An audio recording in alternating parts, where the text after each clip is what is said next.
Sleep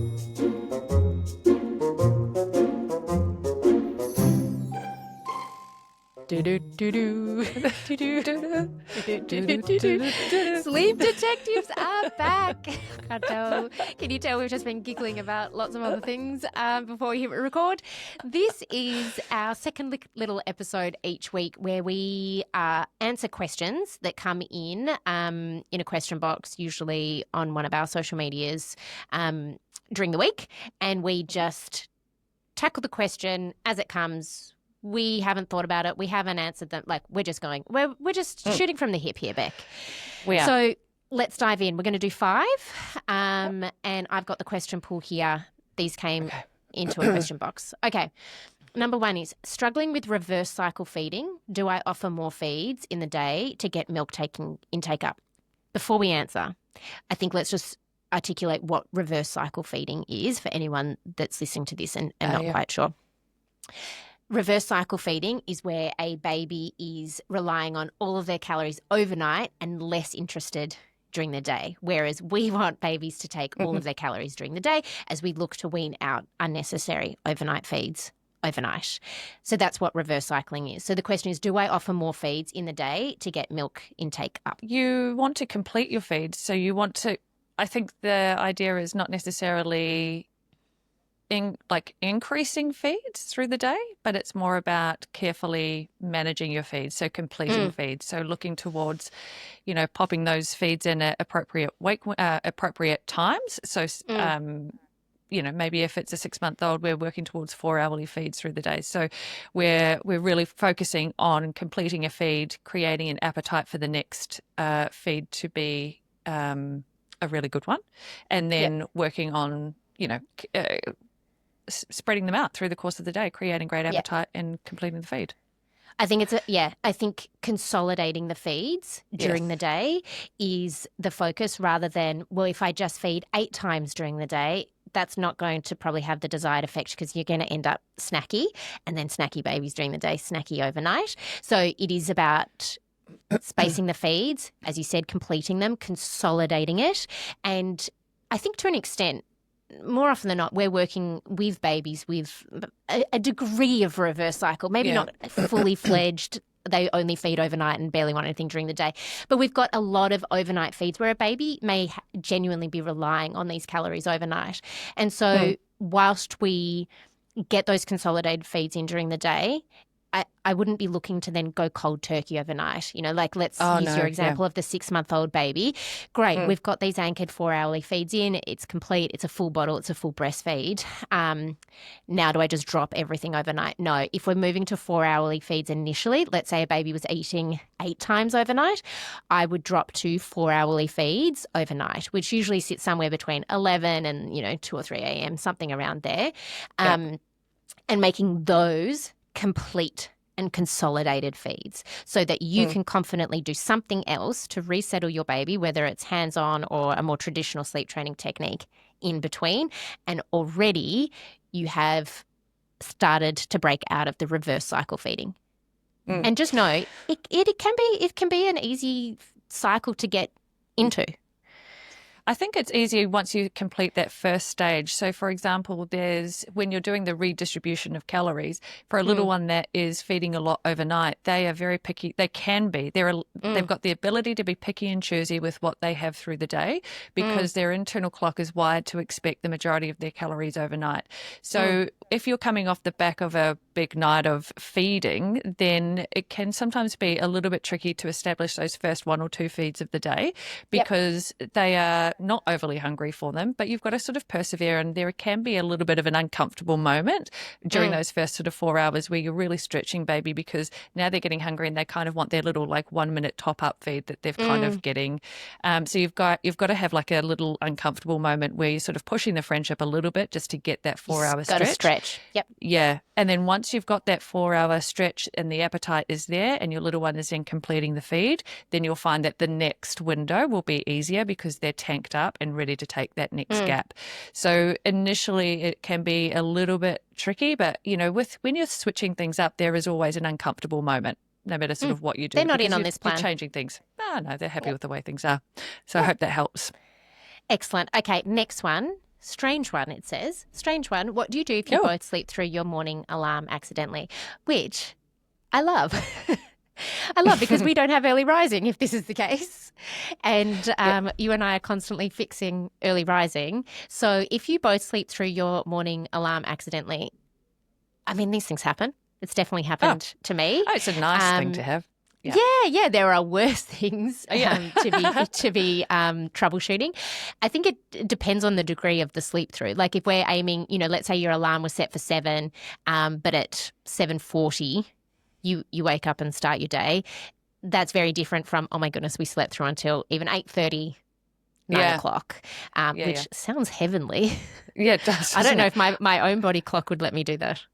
I'm sure that could only happen, surely, if you're in a hotel with those super dark, beautiful curtains that just block Okay, let me tell the you, world segue. out. I know this is meant to be fast. I just had a weekend away with girlfriends and we all chose to have our own room because we never have our own space. This hotel room had electronic blackout blinds and I should have taken a video, but I actually felt quite unwell with the virus, and it was such not a waste, but I was like, oh, this is taking advantage of this. I'm missing out. Yes, exactly, because I was up in the night being like, I need some Panadol. But oh my goodness, was that a delight? And I was like, this is how babies need to sleep. Yeah, this is how I need to sleep. We need electronic blinds and pitch black curtains. Everyone That's does it. It was, oh my goodness, the best ever. So sorry. I segued. What was your suggestion? Okay, so my suggestion, I guess it depends on it depends on what routine you're on. I'm just going to go in with okay, let's just say it's a 9-month-old on 2 naps, and you've slept until 7:30. What was the time frame? 7:30. Doesn't say. Just slept through the morning alarm. So let's just say 7:30, 8 o'clock, that we're waking up. Oh, glorious. That's fine. Oh, God, you're looking at the clock now like, oh, shit, how do I rescue the day? I would use your wake window that you're normally using. So, for example, if your little one woke at 7 for a 9-month-old, we're putting down at 9:30. If you're waking at 8 o'clock, you're going to still use that 2.5-hour wake window. So you're going to put your little one down at 10:30. You would actually cap the nap at 11 o'clock and you would get your little one up because that's the sort of time frame that we would be waking a little one from their first nap anyway. That's how you get back on track. Yeah, you get back on track because you're just offering a little refresher just to take the edge off, but then it means that your lunch is going to stay at the same time, your second milk feed is going to stay at the same time, your second nap is also going to stay at the same time, so you've recovered the day at that point. That's how I would do it. Would you be similar? No, I do. So I would definitely be capping the nap because just for me and where I sit on the parenting spectrum, I like to know what's coming next. I like to get the day back on track. Sometimes I do also find that if a baby has needed to sleep, they may have needed to sleep. And sometimes I then also watch for tired signs. And it may be that the next nap isn't, I mean, this is also depending on how much he slept in. But if it wasn't a dramatic sleep in, your baby may still be ready to go down, particularly for first nap of the day, at roughly the same time if the tired signs are there. And that they're actually just... Yeah, the internal clock is really strong. And that's something I definitely noticed with my own children because I was already like calculating wake windows and we're going to have to do this and that. And then I thought, oh, no, they look like they're ready for their normal snooze, maybe just like 15 minutes later. And I remember being always surprised. Sleep promotes sleep. So depending, otherwise I do exactly the same as you. Use the full wake window, but cap it so that you stay on track. Yep. Because I just don't want to be guessing and making it up as I go along for the whole day. You're also using the internal clock, as your, to your advantage. So if you cap the nap, you're still... Everything else stays the same for the rest of the afternoon. Everything else. That's the theory and your behind your scheduled baby, their little brain knows what's coming next. Yeah, they will still get tired at all the right times. Okay, rough sleep routine for a 22-month-old waking between 6:30 and 7 a.m. I don't know about you, but I'm always like 22, 32 months old. We're doing some really... Okay, so almost 2. Almost 2. Just under 2. Almost 2. My ideal schedule sorry, just to jump the gun there, Sally, I'm taking Go. over this one. But my ideal schedule is waking somewhere between 6 and 7, Mm-hmm. up for the day at 7. Yep. And then we're going straight into breakfast at this point, and then we are, having a mid-morning snack at some stage. I'm going in with lunch at 12 o'clock. We're doing good carb protein veg Big lunch. combo still, where we can. And then the lunchtime nap is 12:30 till 2:33 p.m. So 2 to 2.5 hours is ideal. And then 3 p.m.-ish awake, and then we're going in for a 7 o'clock bedtime. So I tend to use a 4-hour wake window still at this age to utilize that bedtime. So if little one is waking at 2:30, then bedtime would be 6:30. Yep. And 3 4 and o'clock, a half we're aiming hours. for 7. Yeah.